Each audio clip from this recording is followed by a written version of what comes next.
It's kind of funny thinking back to how we first used computers. Yeah. That stark black terminal screen. Yeah, just the blinking cursor. Exactly. Daring you to type exactly the right thing. Powerful, sure, if you knew the magic words. But intuitive. Not exactly. More like learning a whole new language from scratch. Then fast forward to, say, 2022. ChatGPT bursts onto the scene, and suddenly, talking to a computer felt, well, new again.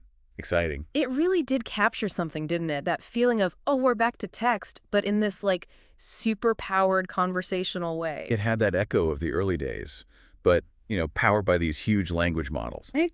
Flexible, powerful. If you could figure out the right prompt. And that's the interesting bit, isn't it? Yeah, exactly. That quote from Amelia Wattenberger nails it. We made painting feel like typing, but we should have made typing feel like painting. Spot on. Because that initial excitement with chat also brought back that old problem. Staring at the blank box. What do I even ask? How do I phrase it? Precisely. Chat seems natural, conversational, but it puts all the pressure on you, the user, to figure out the perfect question to unlock what the AI can actually do. It's like this one single door, but the room behind it is massive, almost infinite. Yeah. Can feel a bit like guesswork. Yeah, less like a shortcut, more like trying to navigate a maze sometimes. And that's really what we want to dig into today. Chat definitely has its place. We're not saying it doesn't. Absolutely not. But maybe, just maybe, for a lot of software tasks, it should be more of a secondary thing, like a debug tool or an assistant working behind the scenes, not the main way you interact. That's the core idea. We're looking at how AI is being woven into software in ways that feel, well, less like chatting and more like the software is just smarter, more helpful. So the goal here is to explore these other ways AI is showing up in interfaces. Exactly. And understanding these patterns, gives you a sense of where UI design is heading. It's about making software genuinely more useful, integrating the AI smoothly without just sticking a chatbot on everything. Making it less overwhelming, hopefully. That's the aim, boosting productivity without adding a layer of complexity. Okay, let's get into it. One of the first things that seems really promising is this idea Allen Pike calls generative right-click. Ah, yes. The context menu. Right. You select some text or an image or whatever you right-click like you always do. And boom, suddenly you've got relevant AI actions right there. Summarize this, translate that, rewrite this tone. What's clever about it is how it solves that discoverability problem with chat. You don't have to guess what the AI can do for this specific thing.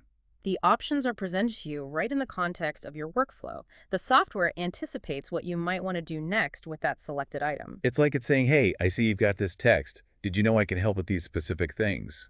Pike even mentioned that dia browser concept. Yeah, putting AI actions right at the cursor. Very direct. Super direct. Yeah. Now, the obvious question, I guess, is, won't those menus get incredibly cluttered? That's a fair point. If the AI can do hundreds of things, does the right-click menu just become another overwhelming list? Yeah, are we just trading one problem for another? Pike acknowledges that, yeah. Early versions might feel a bit like, throwing everything in there. Okay. But the hope, the expectation, is refinement. Over time, those menus become smarter, more context-aware, filtering down to the most relevant actions for that specific moment. So it becomes a standard, intuitive way to tap into useful AI features without needing a whole separate chat window. Exactly. Seamless integration. Okay, so moving on from direct actions. Search is another huge area, right? Right, absolutely. Search is undergoing a massive shift. We're moving away from needing those precise, exact keyword matches. Thank goodness. Right, towards systems that actually understand natural language. They get the meaning. So instead of digging through emails trying to remember the subject line for my flight details. You can just ask, what are my flight details for the offsite next week? And it just finds it. Or searching your documents for, like, tax receipts from charities last year. Exactly. It understands the concept, the intent, not just the literal words tax receipt charity. Pike mentioned Superhuman doing this for email search. And Figma, yeah. Being able to find a design just by pasting in a screenshot of something similar, that's pretty powerful stuff. It really changes how you think about finding things once you use search like that. Going back to the old way feels almost primitive, doesn't it? Totally. Like, why am I doing the computer's work trying to guess the keywords? It shifts the cognitive load. You focus on what you need, not how the system needs you to ask for it. Okay, so if search gets smarter, what about inputting information. Yeah. This leads to the type instead of pick idea. Yeah, exactly. Think about all those drop downs, date pickers, color selectors. Font menus, where you pick the font, then the weight, then the size. Hmm. Separate clicks for everything. Right. Often quite clunky. Pike points to tools like Superhuman again, where you can just type a date like next Tuesday at 3 p.m. And it just understands it so much faster, feels more human. It does. And what's interesting is realizing that many of those picker interfaces are artifacts of older tech limitations. Computers needed us to break things down like that. But now, with AI understanding language better, We can just state what we want more directly. Which brings us to the Command K bar. the universal command palette. Pop it up, type a command. Yep.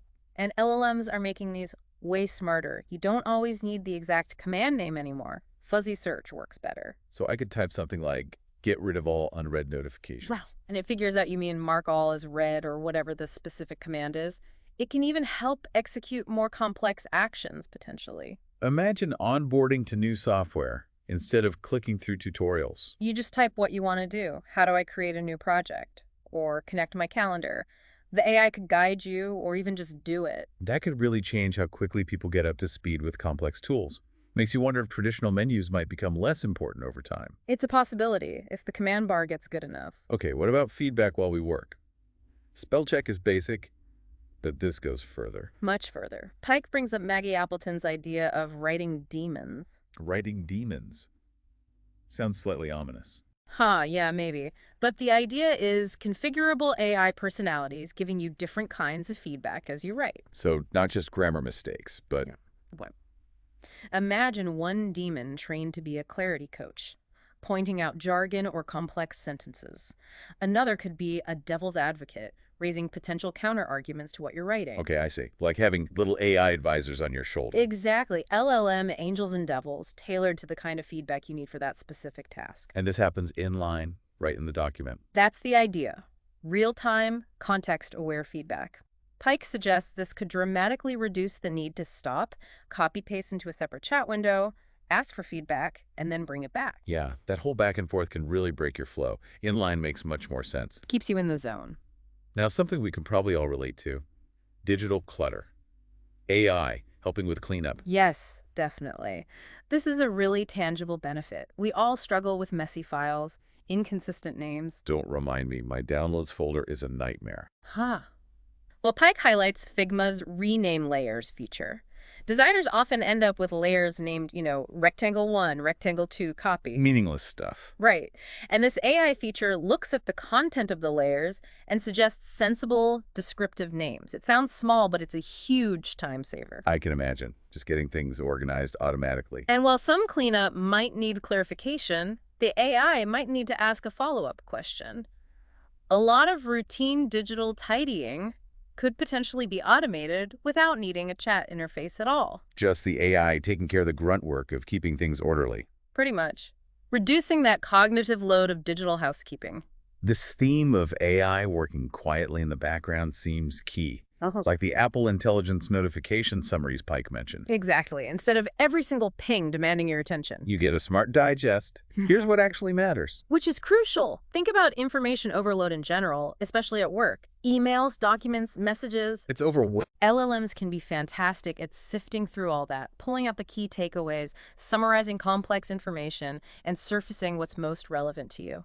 All without you having to explicitly ask it via chat each time. It just does it. Right. Background synthesis and filtering. Super valuable. Okay, so we've talked text input, context menus, background processing. What about voice? Voice is a really interesting next frontier. Pike mentions Amelia Wattenberger again, talking about multimodal interaction. Multimodal, meaning? Combining different ways of interacting, talking and pointing, for instance. Okay, how would that work? Well, Pike gives this great example. Imagine you're a developer looking at a complex web page. Instead of trying to figure out the CSS selector and searching the code base, Which can take ages. you could just point at the button or the image or whatever element on the screen and ask your computer, where's the code for this? Whoa, okay. And the AI, understanding both your voice command and where you're pointing, could potentially just open the right file, maybe even scroll to the relevant lines of code. That feels science fiction almost. But you're saying it's becoming possible. The underlying tech is getting there, yeah. It's not mainstream yet, but it represents a potentially much more intuitive way to interact with visual information, especially for complex tasks. Very cool. Leads nicely to another pattern. Do the obvious thing. Yes, Pike sees this as maybe the most user-centric pattern. Yeah. The software anticipates your likely next step and just offers to do it. Like Grammarly fixing typos as you go. That's a simple version, yeah. Or think about code completion in tools like Cursor. It predicts the next bit of code you're probably going to write. You just hit tab to accept it. Exactly. But this can generalize. Imagine finishing typing notes from a meeting, and the AI suggests a relevant title based on the content. Or you add data to a spreadsheet, and it suggests appropriate labels or tags. Right. Taking over those small, predictable, repetitive tasks that follow logically from what you just did. It frees up your mental energy for the actual creative or strategic parts of the work. Letting the AI handle the obvious stuff so you can focus on the harder stuff. That's the goal. All right, finally, the big one. Pike calls it the final boss. Uh-huh. Yes, completely generated UI. So the idea is the AI doesn't just help within the interface, it creates the interface itself on the fly. Pretty much. Generating a user interface tailored to your specific task, maybe even your specific preferences, in real time. Wow. Okay, that sounds ambitious and amazing potentially, but complicated. Extremely. The potential is huge. Imagine software that perfectly adapts to exactly what you need moment by moment. But the challenges are equally massive. Like what? Just making it fast enough? Reliable? Those are technical hurdles, yeah. Yeah. Speed, quality, consistency, how to even evaluate if a generated UI is good, those are likely solvable over time. But there's a deeper problem. The really tricky part is learnability. How do you, the user, build a mental model of software if the interface itself is constantly changing? Ah, right. Pike mentioned the old Microsoft Office IntelliMenu. Exactly. They tried dynamically hiding menu items you didn't use often. People hated it. Because things weren't where they expected them to be. Consistency vanished. Precisely. If my menu looks different from your menu, or even different from how my menu looked yesterday, it causes confusion and frustration. Predictability is really important for usability. So this idea of fully generated UI, it's a huge open question. Very much so. Is it the ultimate future, this hyper-personalized, dynamic interface? Or is the need for stable, learnable interfaces too fundamental? We don't know yet. It's definitely one to watch. For sure. So wrapping this all up then, the big picture seems to be this clear shift, right? Moving beyond that initial hype around just chat interfaces. Definitely. Chat was maybe the gateway, the thing that made everyone realize the power. But the real evolution is integrating AI into the software fabric in these more subtle, contextual, and hopefully more intuitive ways. We're seeing AI pop up in right-click menus, making search smarter, letting us type instead of pick, giving inline feedback, cleaning up our messes. Summarizing information, maybe understanding our voice and gestures soon, doing the obvious next step, and perhaps, eventually, even generating the UI itself. And the implication is that software that doesn't start adopting these patterns might begin to feel, well, a bit dated, a bit clunky. I think that's likely, yeah.